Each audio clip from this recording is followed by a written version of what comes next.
Hey, how's it going guys? Today we've got some big news out of Lucasfilm. The novelization of The Rise of Skywalker has finally been leaked and a lot of people have now got their hands on the actual novel. So I'm going to read a small little bit of that for you, which explains basically Palpatine's fall down the reactor shaft in episode 6, and also how he cloned himself and the true identities behind his wife, his wife in quotations, and his son from episode 9, The Rise of Skywalker.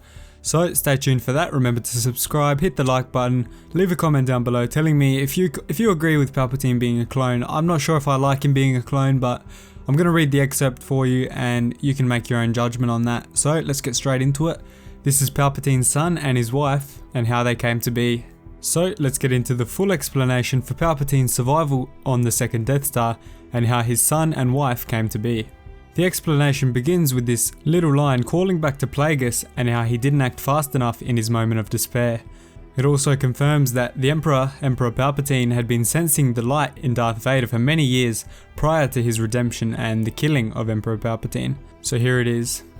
Plagueis had not acted fast enough in his own moment of despair, but Sidious, sensing the flickering light in his apprentice, had been ready for years. So the falling, dying Emperor called on all the dark power of the Force to thrust his consciousness far, far away to a secret place he had been preparing. His body was dead, an empty vessel long before it found the bottom of the shaft, and his mind jolted to a new awareness and a new body. A painful one, a temporary one. So once again, this confirms that Plagueis, the reason he wasn't able to save himself is because he didn't act fast enough in his moment of death. So he obviously wasn't able to do the same thing as Palpatine in the same amount of time, but because Palpatine had been preparing for years and had sensed the light within Darth Vader, he was ready for this moment.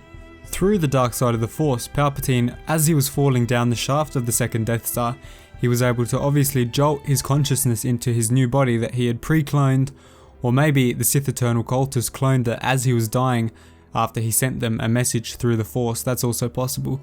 But the book, nobody's read the full book yet. Well, people definitely have read the full book, but the full book hasn't leaked yet. So we're going to have to wait till the full release to find out that little detail. But that's pretty awesome from Palpatine. He clones himself as he's falling down the shaft in the second Death Star reactor.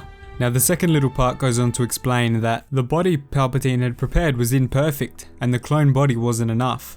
This is pretty much why we see Palpatine in such a decrepit, old looking body in The Rise of Skywalker.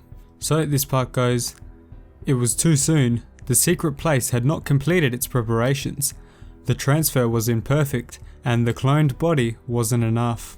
Perhaps Plagueis was having the last laugh after all. Maybe his secret remained secret, because Palpatine was trapped in a broken, dying form. So for a moment, because of the failure of his transfer into such a decrepit old body, Palpatine thought that he may have not learned fully all of the secrets that Plagueis had to offer. The reason Palpatine had to rejuvenate himself through the life essence of both Kylo Ren and Rey was because the body he made prior to his death wasn't actually suitable to transfer his essence into. The first line in that part also tells us that the Sith Eternal Cultists obviously weren't prepared for his death so soon. They had obviously been working on his body for a long time prior to his death, but they had not completed the body yet because they still thought they had more time to do it. The next part pretty much confirms that the Sith Eternal Cultists who took part in the cloning of Palpatine's body weren't traditional Sith Eternal Cultists. They didn't follow the traditional standard views that the Sith held. It makes it pretty clear that cloning was not a natural process and was not something that the Sith often took part in. The part goes, the heretics of the Sith Eternal toiled, splicing genes, bolstering tissue, creating unnatural abominations in the hope that one of these strand casts would succeed and become a worthy receptacle. The heretics would do anything, risk anything, sacrifice anything to create a cradle for their god consciousness.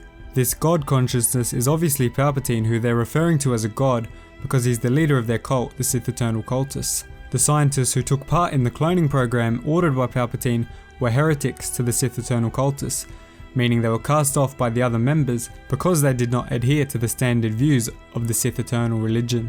And you could also see here that they were obviously creating a lot of different variations of the Palpatine clone, trying everything they could until they got a body powerful enough to hold his consciousness. It would definitely take a lot of work to create a body that was capable of carrying the consciousness of the most powerful dark side user in the history of the galaxy.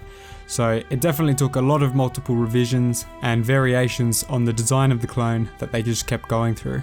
And next up comes the interesting part where the Sith Eternal cultists talk of their failures in creating a clone, but not all of their efforts actually went to waste. Nothing worked, but their efforts were not entirely in vain. One genetic strandcast lived, thrived even, a not quite identical clone, his son, but he was a useless, powerless failure. Palpatine could not even bear to look upon such disappointing ordinariness.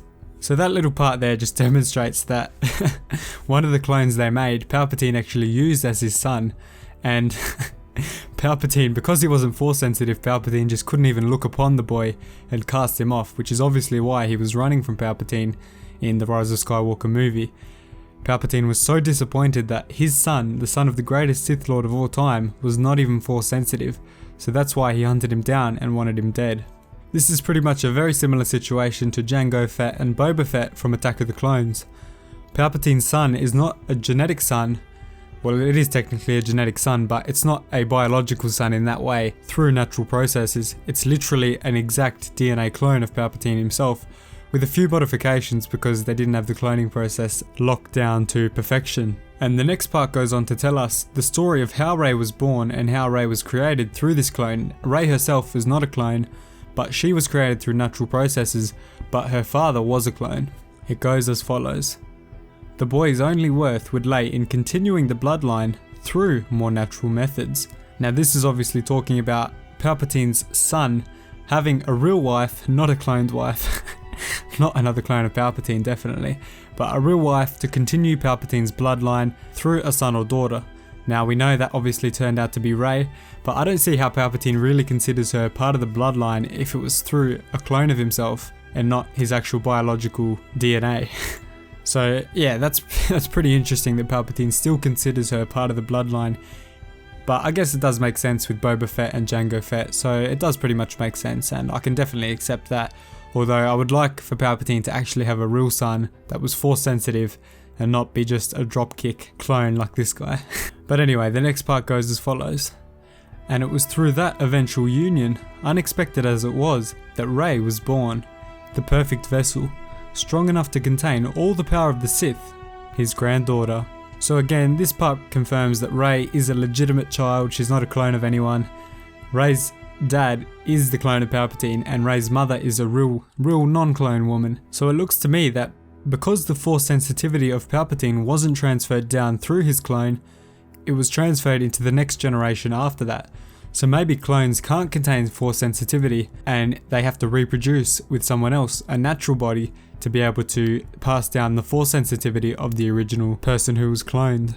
Now it is pretty disappointing that Palpatine did not actually have a wife on Naboo during his time as Chancellor or Emperor, so I would have loved to seen that. I would have loved to seen how Palpatine had a relationship during his time as Emperor or Chancellor.